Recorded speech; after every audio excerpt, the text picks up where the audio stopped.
बिस्मिल्लाहिर्रहमानिर्रहीम। अल्लाह के नाम से शुरू, जो बड़ा मेहरबान निहायत रहम वाला है। शैतान करबला में खड़ा हज़रत इमाम हुसैन का आखिरी सजदा देख रहा था कि अचानक आसमान की तरफ देखा और कहा, तेरी खुदाई को गौर से तो आज देखा है, कहाँ मालूम था कि नूरे आलम ऐसे होते हैं।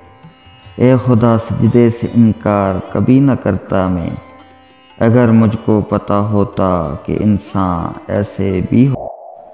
इस्लाम में औरत का रुतबा और मुकाम बहुत बड़ा है, और जिस चीज़ का रुतबा और मुकाम बढ़ जाता है उसकी जिम्मेदारियां भी बढ़ जाती।